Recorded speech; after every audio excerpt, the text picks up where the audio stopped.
교회 다니는 아주 젊은 청년이 언젠가 경기도 안산 그 비슷한 지역을 지나가다가 어떤 교회 입간판을 보고 그 교회 이름을 보고 너무 깜짝 놀랐답니다. 그래서 사진을 찍어서 그 청년을 지도하는 청년부 목사님한테 이렇게 보냈다는 그런 이야기입니다.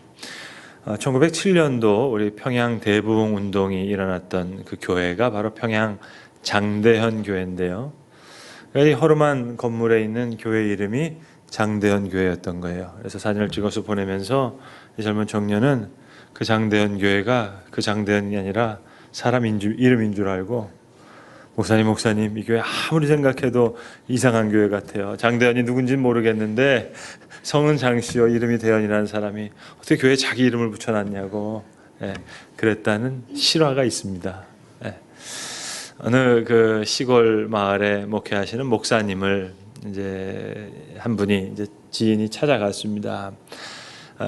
그런데 교회가 있는 마을엔 도착했는데 교회 위치를 알 수가 없었습니다. 그래서 교회 마을 어귀에서 만난 한 촐로에게 그렇게 여쭈었답니다. 어르신, 제가 어느 장로교회를 찾고 있는데 그 교회가 어딘 줄 아시냐고. 그랬더니 그 노인이 하시는 말이 우리 교회 우리 동네 저 언덕을 빼기를 넘어가면 저 언덕 뒤에 교회가 하나 있긴 있는데 그런데 그게 장로교회인지 목사교회인지 잘 알지는 못하겠는데 아무튼 교회가 하나 있긴 있다고 그렇게 했다는 얘기입니다.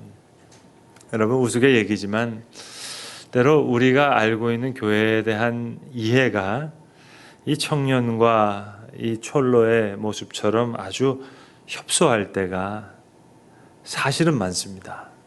왜냐하면 우리는 교회 그러면 자꾸 눈에 보이는 어떤 특정 교회를 생각하는 경향이 짙습니다. 영락교회라든지 온누리교회라든지 예수소망교회라든지 이런 특정 교회를 교회로 생각해서 나는 비교적 교회를 잘 알고 있다. 그렇게들 생각을 합니다. 근데 우리가 매주일 사도신경을 하는 가운데 우리가 성령을 믿고 거룩한 공회를 믿사오며 또 성도가 서로 교통하는 것을 믿습니다. 라는 그 거룩한 공회, 여기에 대한 바른 이해를 갖지 못한다면 그건 마치 장대현 교회를 사람 이름처럼 생각했던 청년이나 혹은 장로교회인지 목사교회인지 잘 모르겠다고 이야기했던 그 어르신이나 사실은 진배 없는 비슷비슷한 그런 형국인지도 모르겠습니다. 그래서 우리가 정말 교회가 뭔지 그걸 우리가 잘 알아야 되겠습니다. 우리가 사도신경에 고백하는 거룩한 공회라는 말은 영어로 번역하면 Holy Universal Church가 됩니다.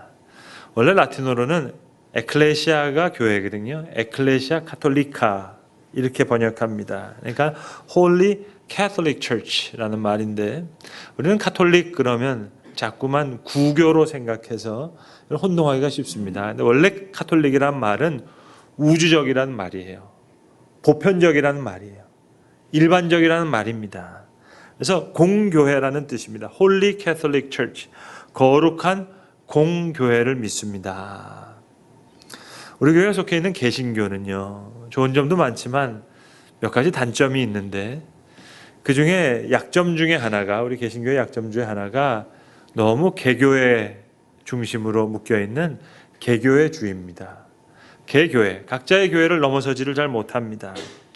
그것은 한 교회보다, 교회도 마찬가지겠습니다만 교단도 크게 다를 바가 없다고 생각합니다. 우리나라 교인들이 나는 장로교인이다, 나는 대대로부터 감리교인이다 이렇게 얘기하는 것은 사실 몸에 맞지 않는 옷을 입는 것과 비슷합니다. 원래 교단의 구분은 유럽의 인종을 근거한 구분이 제법 많기 때문입니다. 그러니까 예컨대 200년 전에 유럽에서 막 미국으로 이주해 올 때 내가 독일 사람이면 거의 10중 8구는 루터 교회를 가게 되어 있습니다. 내가 영국 중에서도 잉글랜드 출신이다. 그럼 그 중에 상류층은 성공회를 가는 거고, 일반 중산층 사람들은 감리교회를 가는 겁니다. 내가 스코틀랜드 출신이다, 그런 사람들이 주로 장로교회를 가는 겁니다. 그리고 네덜란드 출신이다 그러면 개혁교회라고 하는 리포엄드 처치를 많이 갔습니다. 그리고 이제 이태리 사람들은 그 이민 역사가 좀 뒤에 오거든요. 이태리 사람들이 주로 와서 가톨릭과 구교, 성당에 많이 다니게 됩니다. 그렇게 이제 미국 동부에 이렇게 이주하다가 이제 금강을 개발하고 서부 개척 시대가 열리거든요. 많은 사람이 중서부로 막 이동한단 말입니다. 그러니까 조직과 행정을 갖추고 있는 이 교회가 이걸 감당할 수가 없어요. 그러니까 조직과 행정에 있어서 상당히 자유로운 침례 교회가 미국 교회의 주류를 이루게 됩니다. 아무튼 우리가 고백하는 거룩한 공예를 믿사옵나이다 하는 이 거룩한 공예는 장대현 교회라든지 감리교회라든지 그런 이야기와는 좀 다른 이야기가 되겠습니다. 좀 어려운 신학적인 주제를 가지고 지난 5주간 설교하는 가운데 이제 오늘 마지막 시간입니다. 교회에 대한 이야기를 나누는 시간인데, 물론 좀 실천적인 이야기랑은 좀 동떨어진 이론적인 이야기가 되겠습니다. 그러나 이론적이더라도 한번 좀 짚고 넘어가야 하겠기에 오늘 교회에 대한 이야기를 말씀드리려고 합니다. 20세기에 대략 한 1930년대 이후에 독일을 중심으로 해서 아주 굵직굵직한 신학적인 저술이 나오게 됩니다. 특별히 교회론에 대해서. 왠가 하니 세계대전을 치렀어요. 그 중심에 독일이 있었어요. 그리고 큰 전운이 다시 감돌고 있습니다. 그러니까 마치 하나님이 계시지 않는 것 같은, 하나님 부재를 경험하는 듯한 그 시대에, 특별히 이 독일을 중심으로 하는 그 상황에서 과연 하나님이 살아계신가? 하나님이 계시면 과연 이런 일이 있을 수 있는가? 하나님 부재를 경험하는 듯한 시대에 하나님의 실제를 증명해야 되는 것이 당시 독일 신학자들이 안고 있는 숙제였습니다. 또 특별히 교회론과 관련해서는 독일 교회는 국가교회란 말입니다. 우리의 교회랑은 차이가 있어요. 모든 사람이 국가교회에 속해 있어요. 그러니까 공무원들이에요. 그러니까 모든 교회가 히틀러에 동조했단 말입니다. 많은 신학자들이 또 거기에 동조하게 되고, 그러니까 이런 와중에 진정한 교회론이 뭐냐, 정말 목숨을 걸고 글을 쓴 아주 소수의 신학적인 대가가 나오게 됩니다. 그러니까 서류상으로 존재하는 교회는 교회라고 할 수 없다. 보이는 교회가 교회가 아니다. 보이지 않는 교회, 즉 하나님이 마음에 품고 계시는 그 보이지 않는 교회를 증언하는 교회가 되어야 진정한 교회다. 이런 이야기들이 20세기 독일의 신학자로부터 쏟아져 나오는 겁니다. 그러니까 세상에 물들어서도 안 되고 또 세상에서 벗어나서도 안 되는 그런 교회, 그냥 책상머리에서 나온 교회론이 아니라 아주 강력한 문장들이 쏟아져 나오게 됩니다. 여러분, 역사적으로 보시면 종교개혁자들의 교회론은 늘 강력했습니다. 종교개혁자 요한 칼빈은 교회를 둘로 나누어서 설명합니다. 가시적인 교회가 있고 비가시적인 교회가 있다. 눈에 보이는 비저블 처치가 있고 눈에 보이지 않는 인비저블 처치가 있다.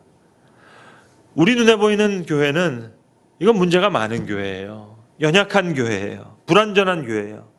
눈에 보이지 않는 교회, 하나님의 눈에 보이는, 우리의 눈에는 보이지 않는 그 교회, 그 교회가 거룩한 교회고 완전한 교회다.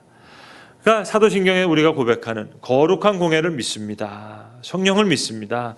성도가 서로 교통함을 믿습니다. 이 고백은 보이지 않는 교회에 대한 믿음의 고백입니다. 그래서 칼빈의 유명한 저서인 기독교 강요에 보시면 그가 교회를 이렇게 표현합니다. 제가 토씨 하나 틀리지 않게 그대로 옮겨보겠습니다. 교회에는 그리스도와는 아무 관계가 없고 그저 이름과 외양뿐인 많은 외식자들이 뒤섞여 있다. 야심을 가진 자들도 많고 탐욕스러운 자들도 많고 쟁투를 일삼는 자들도 많고 악담하는 자들도 많고 그리고 생활이 매우 부정한 자들도 다 여기엔 많이 섞여 있는 법이다. 종교개혁자 루터도 비슷한 맥락의 말을 했습니다. 교회는 거지가 될 수도 있고 장사꾼처럼 스스로를 처신할 수도 있고 심지어는 자신을 창녀로 만들 수도 있다. 그럼에도 불구하고 교회는 여전히 그리스도의 신부로 남아있다. 무슨 이야기일까요? 보이는 교회는 거지일 수도 있고 장사꾼일 수도 있고 심지어는 창녀일 수도 있는데 그러나 거룩한 공회, 하나님이 마음에 품으시는 그 교회의 모습은 그리스도의 신부이기에 그래서 고백하는 거예요. 성령을 믿사오며 거룩한 공회를 믿사오며 그리고 성도가 서로 교통하는 것을 믿습니다. 이게 우리의 믿음의 고백이에요. 그러면 거룩한 공회가 뭐냐? 이걸 알아야 되겠는데 여러분, 교회는 스스로 존재할 수 있는 존재가 못 됩니다. 삼위일체 하나님과 관계를 맺는 한에서 관계적인 존재예요. 그러면 그리스도와 하나님과 성령님과 어떤 관계를 맺느냐, 이걸 설명하면 교회에 대한 설명은 끝나게 됩니다. 삼위일체 하나님께서 자신을 계시하신, 자신을 드러내신 가장 큰 사건이 세 가지가 있는데 그게 십자가요, 그것이 부활이요, 그리고 오순절 성령 강림 사건입니다. 그래서 첫 번째, 십자가를 그리스도의 몸된 교회와 연결시키면 됩니다. 두 번째, 부활의 영광을 성부 하나님의 나라에 속한, 그 하나님 나라에 속한 교회로 연결시키면 되고, 세 번째, 성령의 능력 안에 있는 교회는 오순절 성령 강림 사건과 연결시키면 삼위일체 하나님과 교회가 확실하게 연결이 됩니다. 첫 번째, 그리스도의 몸된 교회. 오늘 본문이 특별히 그것을 말씀하는 겁니다. 본문은 이렇게 시작됩니다. 모든 것이 하나님께로부터 났으며 그리스도로 말미암아 그가 우리를 자기와 화목하게 하시고. 여기까지는 100% 이해할 수 있어요. 너무 분명한 얘기예요. 그런데 이야기가 여기서 끝나질 않아요. 계속 이렇게 이어집니다. 또한 우리에게 화목하게 하는 직분을 주셨으니. 무슨 말이냐? 화목하게 하는 말씀을 우리에게 부탁하셨느니라. 뭐가 부족하셔서 부탁하셨겠어요? 이유가 뭡니까? 그러므로 우리가 그리스도를 대신하여 사신이 되어. 그러니까 그리스도의 몸된 교회라는 것은 그리스도의 십자가와 연결되는 거예요. 그리스도께서는 십자가를 경험하시고 부활을 다 경험하셨어요. 우리는 부활의 증인이 됐기 때문에 그리스도의 몸된 교회는 부활로부터 시작해서 다시 거꾸로 십자가의 소식으로 자진해서 나갈 수 있는 겁니다. 그리스도의 대속의 십자가를 질 수 있다는 얘기는 아니에요. 그러나 그리스도의 대사로 사신이 되어서 세상을 화목하게 하는 우리 몫에 주어진 그 십자가를 지는 겁니다. 그리스도를 대신해서 사신이 되어 세상과 하나님을 화목하게 하는 그 귀한 직분을 감당하도록 그렇게 그리스도의 몸된 교회가 부름받았다는 거예요. 여러분, 그리스도의 몸된 교회, 우리가 흔히 하는 말입니다. 많이 우리가 듣고 말하는 얘기입니다. 근데 그리스도의 몸된 교회라는 이 말은 논리적으로 대단히 어려운 얘기예요. 논리적으로 이해할 수가 없는 얘기입니다. 제가 한번 설명드릴 테니까 한번 생각해 보세요. 자, 논리적으로 한번 생각해 보세요. 몸과 머리가 그러면 다 함께 그리스도라는 거냐? 아니면 머리만 그리스도라는 거냐? 복잡해지시죠? 다시 생각해 보시라니까요. 교회가 그리스도의 몸이 되면 몸과 머리가 다 함께 그리스도라는 거냐? 아니면 머리만 그리스도라는 거냐? 논리가 복잡해져요. 제가 더 어렵게 만들어 볼까요? 자, 그렇다면 그리스도는 오직 교회와 함께 있을 때 온전한 그리스도냐? 아니면 교회와 상관없이 온전한 그리스도로 존재할 수 있느냐? 더 어려워지시죠? 더 복잡해지시죠? 논리적인 그렇다고요. 교회가 그리스도의 몸된 교회가 되면 그리스도는 오직 교회와 함께 있을 때만 온전한 그리스도냐? 아니면 그리스도 스스로 온전한 그리스도냐? 그만큼 그리스도의 몸된 교회란 얘기는요, 이건 너무너무 헤아리기 어려운 그런 이야기입니다. 그런데 그리스도께서 교회를 그리스도의 몸된 교회로 불러주시는 거예요. 그러니까 교회가 선교를 감당하는 것이 아니라 그리스도께서 선교를 위해서 교회를 만드시는 거예요. 그래서 독일 고백교회에서 나오는 전통적인 두 가지 중요한 신학적인 명제가 있는데요. 첫 번째는 오로지 자기 자신만을 위하는 개인적인 그리스도인은 결탄코 그리스도인이 될 수 없다. 이게 첫 번째 명제입니다. 그러니까 매일 새벽 기도해요. 매일 철야 기도해요. 근데 자기와 자기의 가정을 위해서 기도한다. 자신을 위한 개인적인 기도는 결탄코 그리스도인은 할 수 없다. 두 번째, 강요받아 믿는 어떤 그리스도인 역시 절대 그리스도인을 할 수 없다. 오늘 혹시 아내의 등살에 밀려서 오신 분 좀 깊이 생각해 봐야 됩니다. 이 말을 뒤집으면 진정한 그리스도인은, 확장시키면 진정한 교회는 첫 번째, 자발적으로 믿는 사람이고, 두 번째, 복음의 증인이 되기 위해서 공동체의 아픔과 연대하는 사람이다. 예, 그렇게 설명될 수 있습니다. 그러니까 그리스도의 몸된 교회는 그리스도의 희생으로부터 생명을 얻은 신앙 공동체예요. 그러니까 이제 부활해서 십자가로 다시 들어갈 수 있는 자들입니다. 그리스도의 몸된 교회는 백성의 고난과 연대함으로써 그리스도를 대신해서 그리스도의 사신이 되어서 세상의 화해를 위해서 봉사하는 자들이에요. 그러니까 오늘 본문의 말씀은 교회는 자기의 목적을 위해서 존재할 수 없다. 그 선언입니다. 만약 교회가 교회의 머리가 그리스도라는 것을 이용해서 자기의 요구만을 내세우거나 자기의 뜻을 관철시킨다면 그건 몸이 머리를 배신하는 거예요. 그러니까 그리스도의 몸이라고 할 수가 없는 겁니다. 이게 그리스도의 몸된 교회의 이해예요. 두 번째, 성도와 하나님과의 관계에서는 하나님 나라, 부활의 영광을 생각해야 돼요. 그러니까 교회는 하나님 나라에 속한 교회가 되는데 하나님 나라가 교회보다 훨씬 큰 개념입니다. 그러니까 교회는 종말론적인 하나님의 나라를 향한 운동이에요. 하나님의 선교에 부름받은 존재입니다. 이제 부활의 영광이 나타날 거예요. 종말론적으로 하나님의 나라가 그 온전한 하나님의 영광을 드러낼 거예요. 지금 교회는 그 도상에 있어요. 그러니까 교회로는 종말론과도 아주 밀접하게 연결되어 있고 성령론과도 아주 밀접하게 연관되어 있습니다. 성령론과 교회론은 마치 동전의 양면과 같아요. 그러니까 교회 자체의 영광이 아니라 하나님 나라를 확장시켜서 종말적으로 그 하나님의 나라가 임하는 그 영광을 이제 교회가 함께 보게 됩니다. 그러니까 교회는 하나님의 허락하신 부활의 영광을 믿고 또 모든 것이 새롭게 되는 그 종말론적인 하나님의 비전을 기다리는 신앙 공동체예요. 하나님의 나라는 하나님 편에서는 하나님의 미래예요. 그러니까 부활의 영광을 알기 때문에 그 종말론적인 기쁨을 고대하는 신앙 공동체, 이게 하나님 나라에 속한 교회입니다.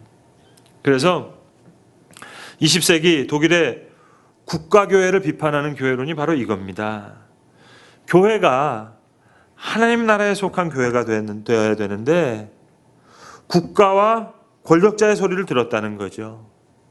그러니까 하나님의 영광이 드러나야 할 교회가 아무리 애국한다고 해서 권력자와 민족과 국가의 영광을 취했다면 이건 부활의 영광이 아니라 세상의 영광을 구한 거기 때문에 세상이 교회를, 그리스도를 못 박은 것이 아니라 교회가 그리스도를 못 박은 것이다. 이런 얘기들이 다 그때 쏟아져 나오는 말들입니다. 그래서 바르트 같은 신학자는 베드로전서 4장 17절을 제일 많이 애용했어요. 하나님의 심판이 그 집에서부터 시작된다는, 교회를 향한 심판이 더 엄중하다는 말씀. 그러니까 1930년대 국가교회였던 루터교회랑 이 신학자들이 부딪힐 수밖에 없어요. 그러니까 국가교회는 하나님 나라의 교회를 이야기하는 신학자들이 불편한 거예요. 그러니까 루터 교회는 이 신학자들을 멀리하려고 했고, 바르트 같은 신학자는 목숨 걸고 외치는 거예요. 보이는 교회는 보이지 않는 교회를 확실히 증거해야 된다. 여러분, 너무 당연한 얘기 아니에요? 근데 이게 왜 불편하게 느껴지죠? 그 얘기는 보이는 교회가 보이지 않는 교회를 증거하지 못했다는 반증이죠. 여러분, 하나님은 신비한 역사 가운데 오늘도, 아니 수많은 역사 가운데 수많은 교회를 이 땅에 허락하셨어요. 지금도 저 아프리카의 오지에, 저 열방에, 이름 없는 산골짜기에, 이름 모를 고을에 수많은 교회가 하나님 품으시는 보이지 않는 교회를 향해서 지금 수렴해 가고 있는 거예요. 오늘 특별히 광복을 기념하는 주일, 자유와 민족과 국가를 생각하는 이 시간에 교회를 생각할 수 있다는 것 참 의미 있는 일이라 생각합니다. 지난주에 성령론을 말씀드렸는데, 말씀드린 대로 교회론과 성령론은 마치 동전의 양면과 같아요. 저는 지난주에 주의 영이 계신 곳에 자유가 있느니라 라는 말씀을 가지고, 여긴 자유의 적어도 두 가지 면을 생각해야 된다는 말씀 드렸습니다. 우리가 누리는 자유, 완전한 기쁨, 우정과 같은 완전한 자유 가운데 초청하시는 그 기쁨이 있고, 또 우리에게 그 사랑과 자유를 주시기 위해서 스스로 아픔을 택하시는 하나님의 자유가 있는 거예요. 그러니까 이 두 가지 다른 차원의 자유가 있는데, 거룩한 공예, 마지막 성령과 세 번째로 연결해서 설명드리면, 성령의 임재와 능력 안에 있는 교회가 바로 이런 주의 영이 거하시는 자유가 있는 곳입니다. 부활의 영광을 알았어요. 하나님의 기쁨을 종말론적으로 기대하기에 그리스도의 몸된 교회는 십자가의 길을 걷기도 하고, 또 성령의 탄식과 성령의 애통함에 자유롭게 응답하고 동참하는 교회가 되는 거예요. 그래서 교회란 독일의 국가교회처럼 그냥 이렇게 교인들을 목양하고 관리하는 교회가 아니라 정말 헌신된 그리스도인의 자발적인 공동체입니다.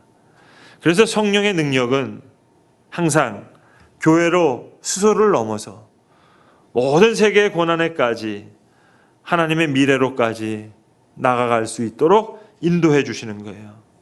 그러니까 정말 그런 의미에서 나라와 민족을 위하는 교회가 되는 거예요.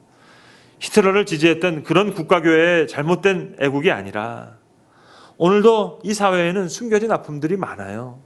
이 나라와 민족에 이름 모를 아픔들이 많아요. 그 아픔에 동참하게 될 때 성령의 애통함과 탄식에 동참하면서 또 부활을 기대하는, 부활의 영광을 기다리는 하나님 나라에 속한, 그러면서도 이 나라와 민족을 섬길 수 있는 귀한 교회가 되는 겁니다. 여러분, 물론 교회는 본질적으로 예배하는 공동체예요. 하나님 은혜에 감사하고 찬송하는 그런 신앙 공동체예요. 그러나 동시에 말씀드린 대로 교회는 삼위일체 하나님과 관계적인 존재이기 때문에, 혼자는 스스로 존재할 수 없는 거기 때문에 거룩한 공예를 믿습니다. 이 고백 안에는 우리 교회가 정말로 보이지 않는 그 교회를 향해서 나가기를 원합니다. 그 고백이 엄중하게 담겨 있는 겁니다.